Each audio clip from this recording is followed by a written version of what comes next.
नमस्कार। आज की बड़ी खबरों में आपका स्वागत है और मैं हूं आपके साथ निशा भारद्वाज। आज के बुलेटिन में बात करेंगे संभल मस्जिद पर सफाई मामले की। बताएंगे आपको बद्रीनाथ और केदारनाथ जाने वालों के लिए बड़ी खुशखबरी। दिखाएंगे आपको सीएम योगी आदित्यनाथ ने भविष्य की राजनीति के दिए संकेत और बुलेटिन के आखिरी में देखेंगे ताइवान के चक्कर में जापान से पिट ना जाए चीन। लेकिन दिन भर की तमाम खबरों से पहले एक नजर सुर्खियों पर। राहुल बोले, देश भर में वोटर लिस्ट पर सवाल उठ रहे हैं। विपक्ष चाहता है गड़बड़ी पर चर्चा हो। डीएमके सांसदों का ट्रायल लैंग्वेज पर हंगामा। एयर इंडिया की फ्लाइट को बम से उड़ाने की धमकी। 8.5 घंटे बाद मुंबई लौटी फ्लाइट। 322 पैसेंजर सवार थे। टॉयलेट में रखी थी धमकी वाली चिट्ठी। गोल्ड स्मगलिंग केस में कन्नड़ अभिनेत्री को भाजपा सरकार ने जमीन दी। फरवरी 2023 में स्टील प्लांट के लिए आवंटित की गई 138 करोड़ का प्रोजेक्ट था। राज ठाकरे के बयान पर क्या बोले एनसीपी के रोहित पवार। महाराष्ट्र में एनसीपी एसएसपी विधायक रोहित पवार ने राज ठाकरे के नदी के प्रदूषित होने वाले बयान पर अपनी प्रतिक्रिया दी है। उन्होंने मीडिया से बातचीत के दौरान कहा कि धार्मिकता बहुत जरूरी है।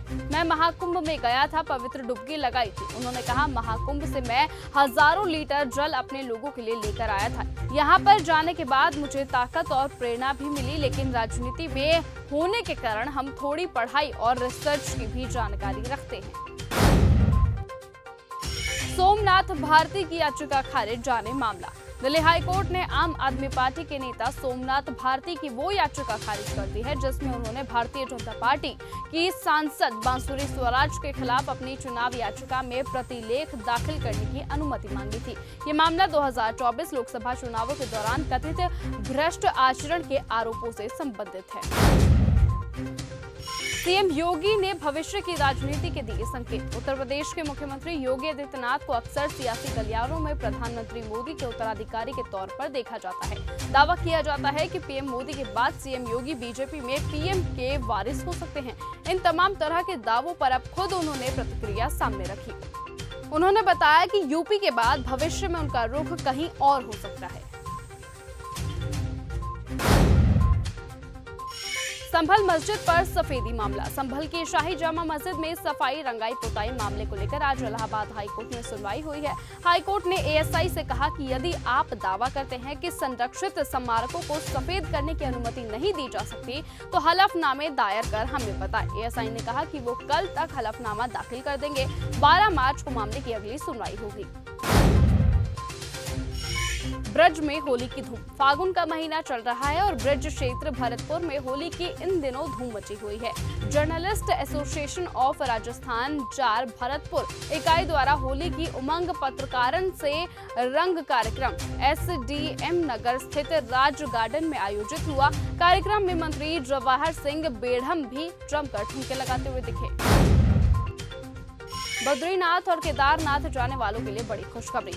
4 धाम यात्रा 2025 में बद्रीनाथ और केदारनाथ धाम जाने वाले वीआईपी अतिथियों को अब दर्शन के लिए शुल्क नहीं देना होगा। बद्री केदार मंदिर समिति ने वर्ष 2023 में वीआईपी दर्शन के लिए 300 रुपए शुल्क निर्धारित किया था, जिससे समिति को करीबन 1.5 करोड़ रुपए की आय हुई है। लेकिन इस बार राज्य सरकार इस शुल्क व्यवस्था को समाप्त करने जा रही है। पत्रकार हत्याकांड में सीबीआई जांच की मांग। उत्तर प्रदेश स्थित सीतापुर में पत्रकार राघवेंद्र वाजपेयी की हत्या का मामला संसद में उठा। संसद में बजट सत्र के दूसरे चरण के पहले ही दिन धौराहा से सांसद आनंद भदौरिया ने ये मुद्दा लोकसभा में उठाया। उन्होंने मांग की है कि परिवार को 50 लाख का मुआवजा दिया जाए, साथ ही राघवेंद्र की पत्नी को सरकारी नौकरी मिले। सांसद ने आरोप लगाया कि उत्तर प्रदेश में कानून व्यवस्था की हालत बहुत खराब है। सांसद ने ये भी मांग की कि इस मामले की केंद्रीय अन्वेषण ब्यूरो यानी सीबीआई से जांच कराई जाए।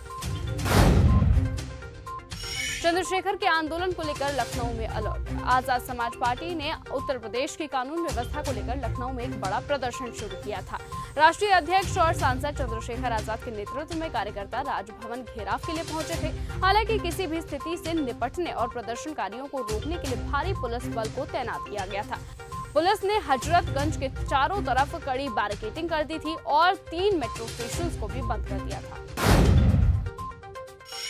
महिला छात्र संसद कार्यक्रम में शामिल हुई रेखा गुप्ता। दिल्ली की मुख्यमंत्री रेखा गुप्ता ने सोमवार यानी 10 मार्च को अखिल भारतीय विद्यार्थी परिषद द्वारा आयोजित महिला छात्र संसद कार्यक्रम में शिरकत की और इस दौरान उन्होंने छात्राओं को संबोधित करते हुए अपने विद्यार्थी परिषद के सफर और संघर्षों को साझा किया। उन्होंने कहा, एबीवीपी केवल एक छात्र संगठन नहीं बल्कि एक जीवन प्रबंधन पाठशाला है जो युवाओं को देश और समाज से जोड़ने का काम करती है।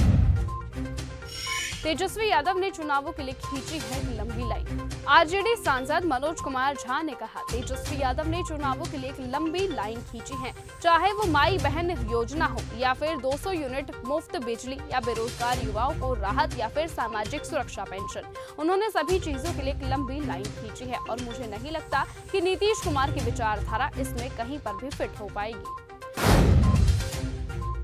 राजा भैया के खिलाफ दिल्ली में हुई एफआईआर। उत्तर प्रदेश के प्रतापगढ़ की कुंडा सीट से विधायक रघुराज प्रताप सिंह उर्फ राजा भैया एक बार फिर विवादों में घिरते हुए दिख रहे हैं। उनकी पत्नी भानवी कुमारी सिंह ने दिल्ली के थाना सफदरजंग एनक्लेव थाने में उनके खिलाफ मानसिक और शारीरिक प्रताड़ना का आरोप लगाते हुए शिकायत दर्ज कराई है।